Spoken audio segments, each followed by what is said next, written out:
Assalamualaikum warahmatullahi wabarakatuh, seluruh sebangsa dan setanah air. Jumpa lagi di channel Jagat Lubitu. Semoga dalam keadaan sehat, tak kurang satu apa, rahmah barokah salam Allah curahkan untuk kita semuanya.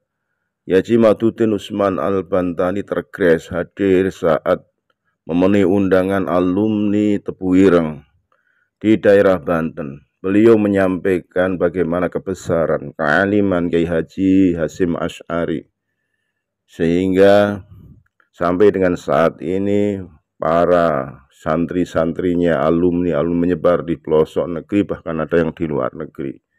Kebesaran ini tergerus manakala klan Pahlawi yang mengaku dzurriyyah Rasul menancapkan doktrin fanatik buta, mahabbah, cerita-cerita khurafat, mengagungkan terahnya kebesaran asalnya, sehingga masyarakat Indonesia tercekoki hal itu, lambat laun ingin menguasai bahkan mengerdilkan sekelas Kiai Haji Hasyim Asy'ari, bahkan memfatwakan bahwa dzurriyyah Wali Songo tidak ada di bumi Nusantara ini, sehingga kehadiran Kiai Haji Maduddin Usman Al-Bantani untuk meluruskan bagaimana tonggak menancapkan ajaran agama Islam pertama oleh Wali Songo diteruskan oleh para putra-putra Nusantara terah beliau Wali Songo, baik yang ada di NU maupun Muhammadiyah, saat ini sedang diobok-obok oleh apa yang disebutnya dengan klan Pahlawi. Maka dari itu Kiai Mat hadir untuk meluruskan tersebut. Kita simak videonya. Sekali lagi mohon maaf dengan kesalahan Nusantara milik kita. Assalamualaikum warahmatullahi wabarakatuh. Walaupun berbagai macam versi berapa tahun beliau ada di Tanara itu berbeda-beda, tetapi kalau kita melihat sejarah pertama, buku yang ditulis oleh seorang penulis sejarah biografi beliau yaitu Haidar, yang bukunya masih punya saya karena waktu S2 saya itu mengambil tesis judulnya Asy-Syaikh Nawawi At-Tanara Al-Bantani wa Qauluhu fi Ahlil Kitab fi Kitabihi Marahlabid fi Tafsir Al-Quran Al-Karim, atau apa itu namanya, panjang itu tafsirnya, yang kita kenal dengan Tafsir Munir ini.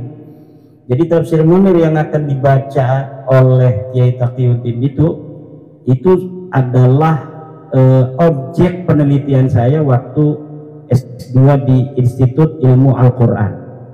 Jadi selain nanti bicara tafsir, juga harus bicara tentang biografi. Sedangkan pada saat itu 2007-2008 sangat sedikit sekali masih kita bisa jumpai tulisan tentang sejarah hidup beliau. Nah, salah satu yang saya temukan adalah karya Haidar dari Jawa Timur, cucu dari Syekh Zaidin Dahlan, karena Syekh Zaidin Dahlan itu mempunyai keturunan di Jawa Timur. Juga yang kedua adalah karya dari Kiai Ramli dari Tanara sendiri. Nah, itu di dalam buku itu beliau bicara tentang Syekh Hadratus Syekh Hasyim Asy'ari, karena penulis ini Haidar mondoknya di Tebu Ireng. Jadi Haidar ini mondok di Tebu Ireng dan dia diajar oleh Syekh Hasyim Asy'ari. Nah, menurut Haidar ini, Syekh Hasyim Asy'ari kalau membaca kitab Fathul Qarib katanya, kemudian mengambil pendapat-pendapat ulama, ketika sudah sampai kepada mengambil pendapatnya Syekh Nawawi, nampak betul beliau bersedih dan berkaca-kaca. Itu ada di tulisannya itu. Mungkin di Shopee sekarang ini dicetak ulang ya, karena itu dicetak tahun 70-an. Zaman sekarang enak sekali kita kalau ada buku-buku yang sudah jarang itu bisa cari di Shopee bajakannya. Jadi kalau aslinya mahal itu di Shopee pasti ada bajakannya. Jadi bajakan itu membantu buat kita santri yang kurang dana juga yang ingin memiliki buku-buku masa lalu. Nah, itu adalah sebuah berita awal yang sangat berharga sekali tentang bagaimana pengakuan dari Hadratus Syekh Hasyim Asy'ari tentang sosok dari ulama Banten yang bernama Syekh Nawawi Al-Bantani, dan itu juga merupakan sumber sezaman dari seorang tokoh bernama Syekh Nawawi. Kenapa? Karena yang meriwayatkan adalah murid daripada Hadratus Syekh Hasyim Asy'ari yang mendapatkan langsung dari Syekh Nawawi Tenara. Jadi ini terkonfirmasi. Ada tokoh yang tidak terkonfirmasi, dikatakan besar di masa lalu, tetapi ketika dicari sumbernya di masa itu tidak bisa dijumpai. Kitab-kitab yang banyak itu di masa itu, di masa di mana tokoh itu dikatakan hidup di masa itu, ketika dibaca satu persatu tidak ada satupun yang membahas tentang tokoh yang dimaksud. Nah, itu sering sekali kita jumpai dalam tokoh-tokoh dari kaum Ba'lawi itu. Berarti itu bisa disimpulkan sebagai tokoh fiktif. Tapi Syekh Nawawi Tenara itu mempunyai sumber primer, yaitu 100 lebih kitab-kitab beliau yang sudah dicetak maupun yang belum dicetak, yang manuskripnya bisa ada di berbagai macam perpustakaan. Ketika saya di Mesir, saya mendapatkan satu kitab yang tidak sampai ke Indonesia tetapi ada di Mesir, yaitu sebuah kitab kayak kitab Barjanji begitu. Jadi kitab yang khusus untuk marhaba. Jadi ada itu kan, sekarang ada Barjanji, ada Dibai, ada juga yang itu Syekh Nawawi pun punya. Namun saya belum ada kesempatan untuk mencetak ulang kembali, tapi manuskripnya, PDF-nya saya bawa waktu itu dari Mesir.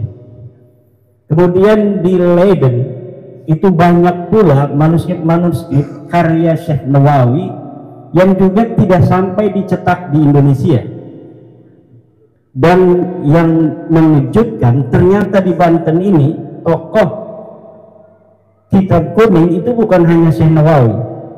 Sebelumnya itu ada ulama besar yang mempunyai banyak kitab karangan dalam bahasa Arab yang hari ini kalau santri ditanya tidak mengenal namanya. Namanya Syekh Abdullah bin Abdul Qahar, yang sangat banyak menulis kitab dalam bahasa Arab yang manuskripnya beberapa itu saya temui ada di Leiden juga. Tapi kita memerlukan banyak biaya lah untuk bisa membawa manuskrip itu atau memfotonya, kemudian kita cetak kembali dan kita perkenalkan kepada dunia bahwa Banten itu memang mempunyai sebuah kekhasan sebagai pelopor ilmu pengetahuan agama di Nusantara selain di Aceh. Jadi ulama-ulama masa lalu yang bisa untuk dikatakan sebagai pelopor untuk di Nusantara itu memang Aceh. Tidak bisa dipisahkan sejarah Islam Indonesia ini dengan sejarah Islam Aceh, karena memang pertama kali Islam itu Aceh. Kemudian di Jawa itu diantaranya adalah Banten yang paling tua terkonfirmasi dalam data-data sejarah. Tahun 1634 Mekah, Pusnas, ada sebuah kitab namanya Al-Mawahib Ar-Rabbaniyah lil Ajwibah lil As'ilah Al-Jawiyah. Al-Mawahib Ar-Rabbaniyah karangan siapa? Karangan Ibnu Allah. Siapa yang nulis? Yang nulis namanya Raden Arya Wangsa. Dia ditugaskan untuk mengawal Pangeran Pakik. Pangeran Pakik ini nama kecil dari Sultan Abdul Ma'ali Ahmad. Sultan Abdul Ma'ali Ahmad ini waktu kecil namanya Pangeran Pekik. Dibuatlah sebuah tim oleh Sultan Abdul Fakhir Mahmud Abdul Qadir 1634 untuk memondokkan anaknya di Mekah. Karena anak raja nggak mungkin mondok sendiri kayak kita assalamualaikum ke lurah pondok, tapi dibentuk tim yang diketuai oleh Lebe Panji. Lebe Panji ini adalah leluhur daripada pondok pesantren Mambaul Hikmah Rengit, leluhur dari Kiai Qalyubi dan Kiai Mahmud di Rengit. Nah, wakilnya adalah Raden Arya Wangsakara. Sayangnya di Mekah baru beberapa hari tinggal Lebe Panji ini wafat. Akhirnya digantikan ketua timnya adalah oleh Raden Arya Wangsakara. Tulisannya bagus, kemudian menulis beberapa kitab karya daripada Ibnu Allan ini. Nah, untuk diberikan kepada Sultan Abdul Mafakhir Mahmud Abdul Qadir. Nah, makanya nama Sultan Abdul Mafakhir tercantum dalam kitab Al-Mawahib Ar-Rabbaniyah, dan sekarang sudah disarahi oleh Wakil Sekretaris Jenderal PBNU Dr. Ginanjar Sa'ban. Ini sudah disarah oleh Dr. Ginanjar Sa'ban. Dr. Ginanjar Sa'ban ini seorang filolog PBNU yang hari ini dipercaya oleh Ketua Umum Gus Yahya untuk menjadi Wakil Sekretaris Jenderal. Dulu bersama saya di Turas. Ya, kita adalah para pencinta turas-turas Nusantara. Kita bersama-sama mencari buku-buku masa lalu dari ulama-ulama Nusantara, kemudian kita pamerkan di Jakarta bersamanya Pak Usman. Nah, ini adalah merupakan sebuah rangkaian di mana santri-santri Tebu Ireng, terutama yang berasal dari Banten ini, untuk tidak melupakan sejarah. Karena apabila kita melupakan sejarah, maka orang lain yang akan menyusun sejarah itu. Kalau sejarah itu yang luar biasa kemudian dibiarkan oleh kita dan kemudian dibuat sejarahnya orang lain, dipencongkan sejarah itu, ini akan berbahaya untuk anak keturunan kita di masa yang akan datang. Orang yang tidak punya sejarah saja itu mereka mau menulis-nulis sejarah leluhurnya walaupun palsu. Kenapa orang Nusantara, ulama-ulama Nusantara, terutama alumni Tebu Ireng yang merupakan alumni dari sebuah pondok pesantren yang berjasa besar bagi perkembangan Islam di Nusantara, khususnya pada abad ke-20, 1900-an sampai hari ini, yang tidak bisa dipisahkan keberagamaan Indonesia, khususnya agama Islam Nahdlatul Ulama dengan pondok pesantren Tebu Ireng. Walaupun hari ini banyak orang-orang yang berusaha untuk menjauhkan walaupun tidak akan berhasil karena terlalu banyak sumber sezamannya, Mbak Hasyim Asy'ari. Terlalu banyak sumber sejaman. Bagaimana narasi hari ini yang dikatakan bahwa seorang Mbah Hasyim Asy'ari pernah berguru kepada atau pernah diperintahkan oleh seorang Habib namanya Habib Qasim untuk mendirikan NU. Padahal yang kita tahu dalam sejarah, bahkan tokoh sejarahnya juga waktu itu masih ada, yaitu Mbah As'ad, dan pernyataan beliau itu berhasil kita rekam, yang menjadi sumber sejaman yang tidak terbantahkan, bahwa pendirian Nahdlatul Ulama adalah oleh ulama-ulama Jawa Timur, Jawa Tengah khususnya, ditambah Jawa Barat, kemudian dengan isyarah ilahiyah rabbaniyah dari Mbah Khalil Bangkalan. di mana Mbah As'ad Syamsul Arifin diperintahkan oleh Mbah Khalil untuk membawa tasbih dan tongkat, kemudian diberikan kepada Mbah Hasyim, dan ini tidak bisa dibantah. Nah, sekarang ada narasi-narasi baru di mana sejarah keluhuran pendirian NU itu mau dibelokkan.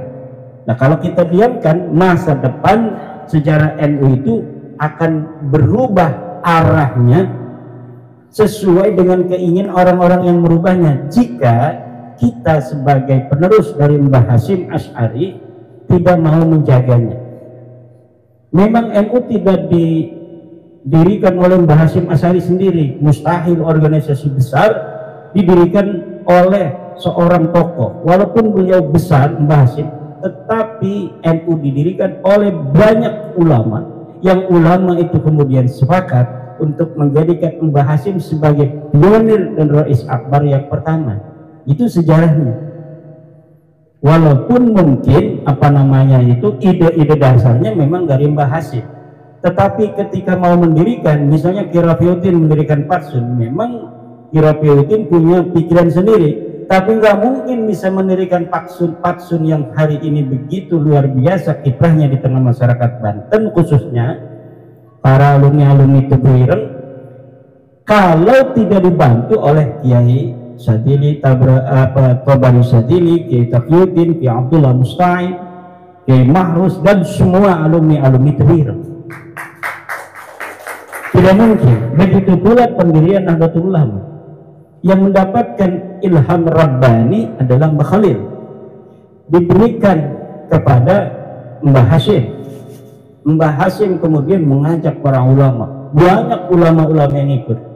Nah, kemudian ada katanya sejarah beberapa orang yang ikut dalam awal NU, kemudian sejarah dada. Itu teknis organisasi, dinamika yang ada pada saat itu. Dari mana saya tahunya? Dari ketika perjuangan Wali Songo Indonesia ini dibentuk. Perjuangan Wali Songo ini dibentuk awalnya beberapa orang, kemudian banyak yang mendukung pengurus, kemudian ada karena ada dinamika ketidakpuasan individu, akhirnya dia berhenti. Ketika misalnya akta notaris belum jadi, dia berhenti dulu.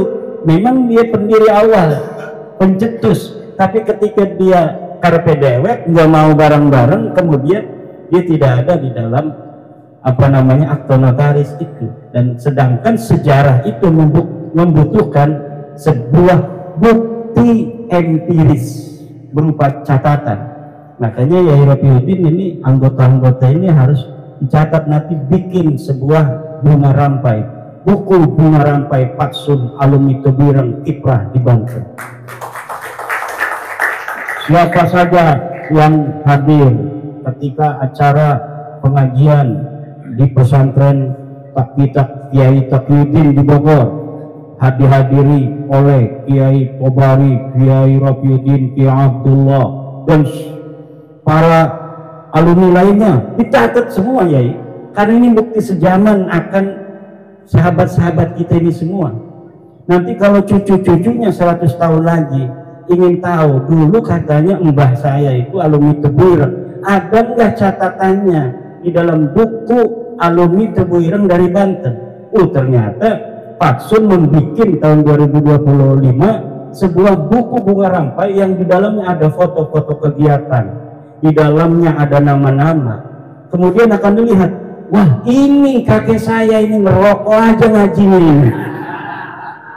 Alhamdulillah ada nanti. Ini bukti sejaman untuk anak cucu kita nanti 100-200 tahun yang akan datang. Oh wajahnya kok apa kakek kita begini, udang-udangnya hijau, jangan-jangan udang hijau ini mau perang dia.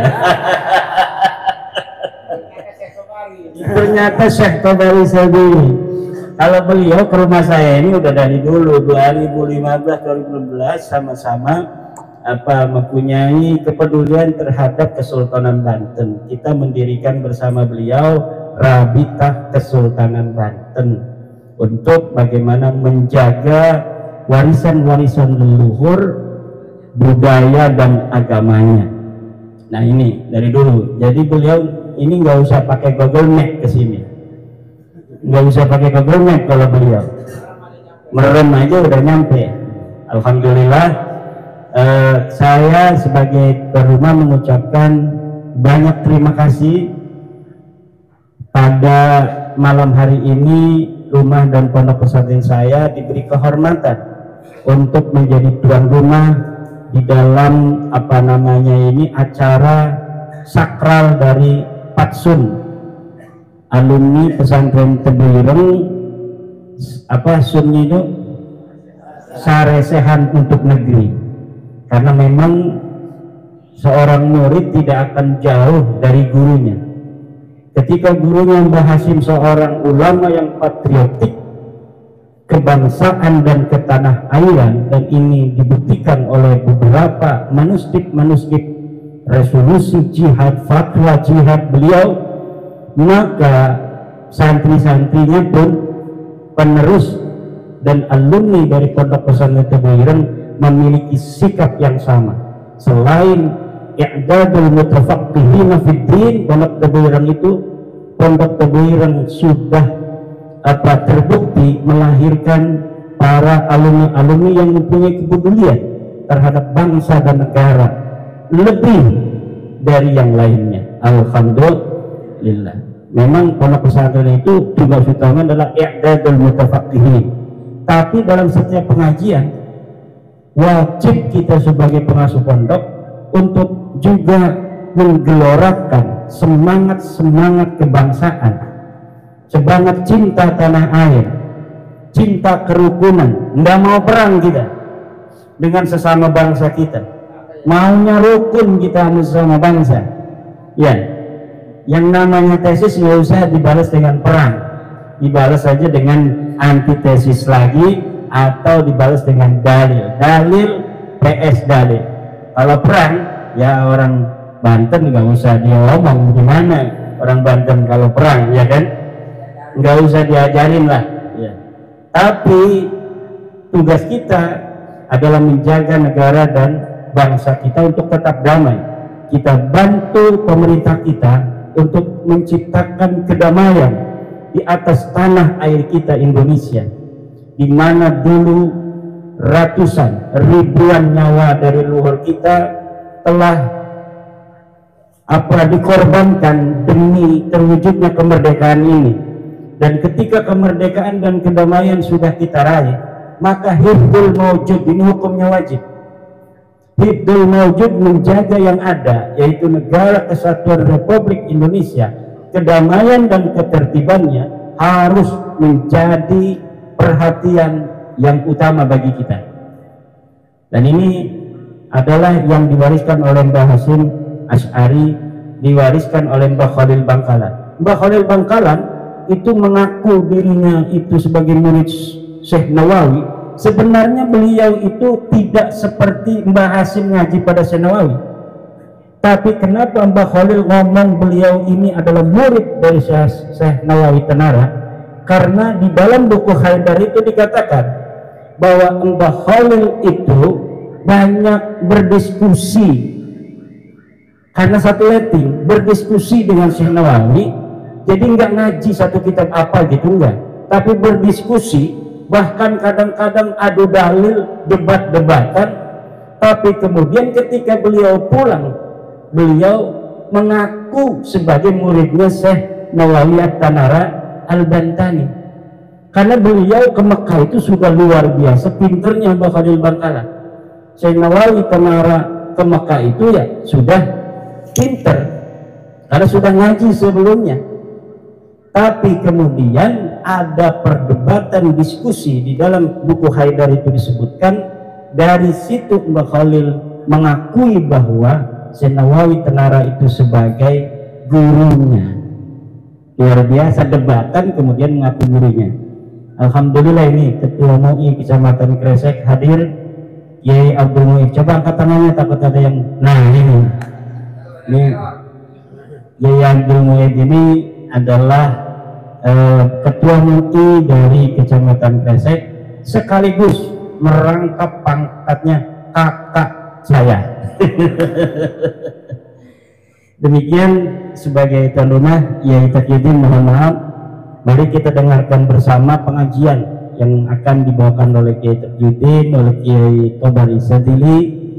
Mudah-mudahan kita bersama mendapat barokah, karena kitab yang akan dibaca oleh Kiai Taqiyuddin pun kitabnya Mbah Syekh Nawawi Tanara Al-Bantani. Wallahu wal muwaffiqu ila aqwamit thoriqin. Wassalamualaikum warahmatullahi wabarakatuh.